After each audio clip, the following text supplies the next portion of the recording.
Riv, you took the words right out of my mouth. I was going to ask this question to you, gentlemen.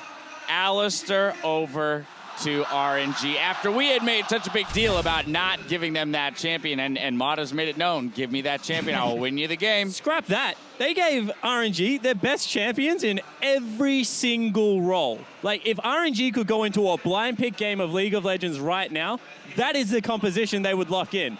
And it just got gifted to them on a silver platter. Yeah, I mean, you look at the bans that we see here with Twitch, Sivir, and Kindred. They targeted wuxx with the AD carry position and the Twitch Kindred comp, but in order to target that composition, you just need one ban. You don't actually have to do the jungle plus the Twitch, especially when they get the Nidalee on the backside. And now, at that point, they've started themselves out of Kindred. Yeah.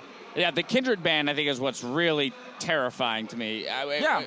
I mean, overall, you know Alistar is going to be first picked because both supports have shown it's the best champion for them. Both teams have shown they know how to play with it. Yeah, so whatever else you leave, you're going to get. Right, and therefore, either this tells us that one, Graves is their preferred jungler for Karsa, and he's like, I actually don't want the Kindred, but I know mlxg really wants it. My other problem with it is, again, you have 3 junglers open, like Nidalee, Kindred, Graves overall. You ban the Kindred, there's still 2. Again, you just trade. Right. You don't gain an advantage. That's the problem with this pick and ban phase. And the start from Flashwolf's side. Everything else, like, it's kind of obvious they wanted to play the Ryze into the Azir.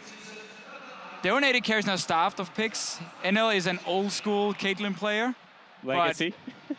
Yeah, a legacy Caitlyn player. I don't even want to say that because, yeah, he hasn't even really achieved anything on the champion. Yeah, we can get into some criticisms of NL and the Caitlyn in just a moment, but I do want to touch on the Nidalee because we had some concerns around Nidalee falling down. I mean, not necessarily falling out of, like, contention, but wasn't performing very well at this tournament so far. Exactly. But mlxg put on a show here, Jad. Nidalee had a losing record coming in. A lot of people are saying, hey, in a teamfight meta, why are you still picking Nidalee who can't be good in teamfights?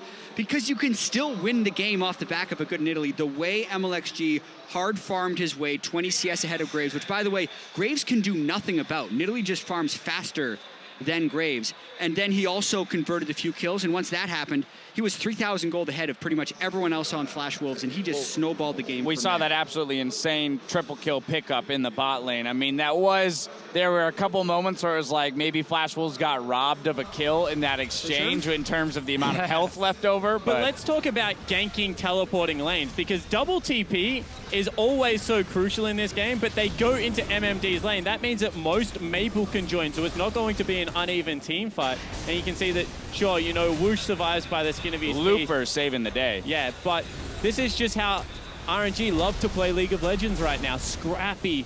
Get in there and just take people out. And we see an RNG team now who's getting a much better understanding of the macro in this game here, and that's why they're so scary, because they have the fantastic players. They know how to start fights.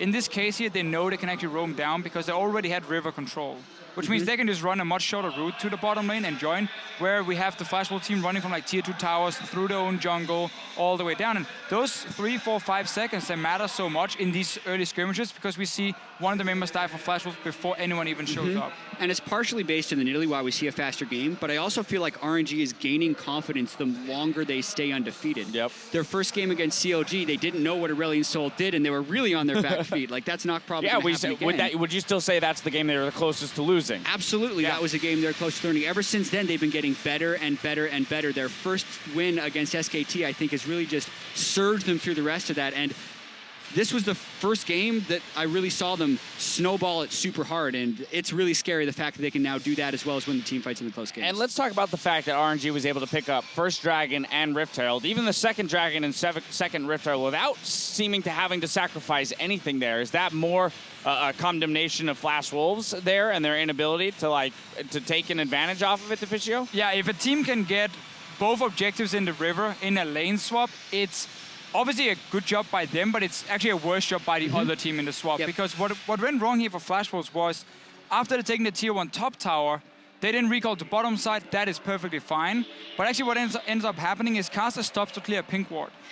Meanwhile, he's trying to still rush down to Dragon, but he actually delays himself for like 4 or 5 seconds. And it's a Graves to kill a pink ward. It is also a Graves. 2 full reloads. He comes down to the Dragon, which is a very greedy Dragon by RNG, because it's only Alistar and Nidalee doing it. They already recalled the AD carry to try and keep up some tempo. He comes down just a few seconds too late. That could have been him smiting it away or killing the Nidalee. That would have been a big advantage. But also then after, Flash Wolves don't realize there are 2 guys on bottom side.